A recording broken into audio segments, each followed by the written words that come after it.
For the last 3 years, European politicians have maintained a consistent public narrative. By weaning their economies off Russian gas, they claim to have successfully secured the continent's energy grid for the future. This transition involved replacing a 40% reliance on cheap pipeline gas with massive shipments of seaborne liquefied natural gas, primarily sourced from the United States and Qatar. Many current market reports suggest this pivot was a success, pointing to full gas reserves as proof that the continent is insulated from sudden supply shocks. This bar chart plots those reserves against the historical 5-year seasonal average. In early March 2026, European Union storage sits at 30% of capacity, while industrial hubs like the Netherlands have dropped to just 10%. The perceived security of the move away from Russia was a mirage. In reality, the continent entered the spring season with no buffer to handle a geopolitical crisis. On March 4, 2026, a wave of drone and missile strikes hit critical energy infrastructure in the Middle East, exposing the physical vulnerability of Europe's new supply lines. The strikes targeted Qatar Energy facilities. As a result, the state-run giant halted all LNG production, removing a primary pillar of Europe's energy strategy. To address the outage, the company invoked a legal clause known as force majeure. This decision instantly paralyzed roughly 20% of the entire global LNG market. While some narratives describe this as a temporary disruption, the invocation of force majeure represents a breakdown of the underlying contracts. It severs the continuous flow of energy required to keep a continent's heavy industry functioning. Europe's energy grid now relies on massive vessels navigating dangerous global choke points. When regional conflicts escalate, these ships drop anchor and wait indefinitely. Force majeure, or superior force, allows suppliers like Qatar Energy to legally void their delivery obligations during unforeseeable events. It effectively suspends the million-ton deliveries European buyers were counting on. Historically, European companies relied on long-term LNG contracts to lock in predictable rates.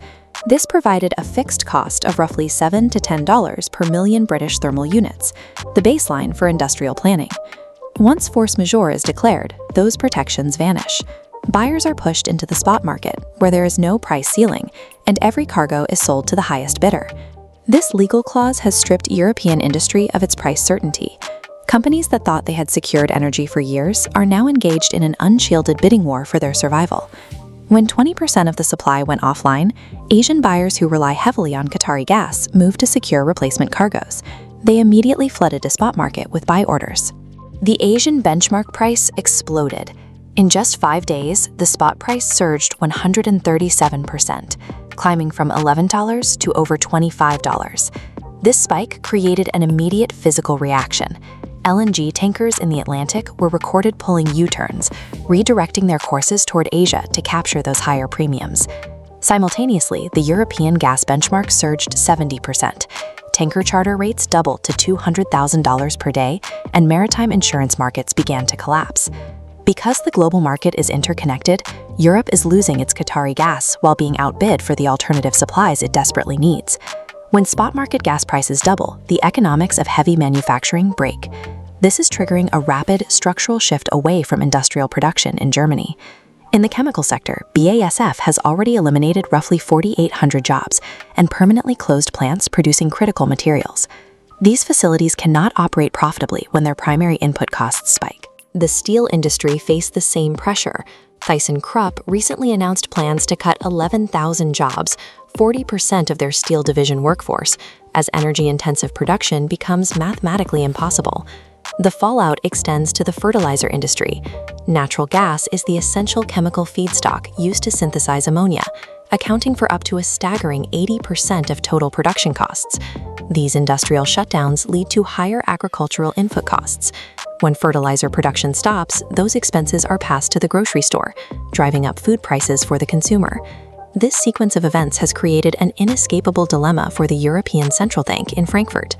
The ECB's baseline economic models were built on a specific assumption that energy inflation would remain firmly negative through the year 2027. The force majeure from Qatar Energy has invalidated that core projection. Under Path A, holding interest rates high to fight energy inflation risks crushing the industrial sector and triggering a deep recession. Under Path B, cutting rates could devalue the euro. Since Europe imports LNG in dollars, a weaker currency makes replacement gas even more expensive. The transition to seaborne LNG has tethered Europe's industrial base to the fluctuations of the global spot market. With no strategic buffer remaining, the ECB is left with a series of incredibly painful trade-offs between the stability of the currency and the survival of the industrial sector.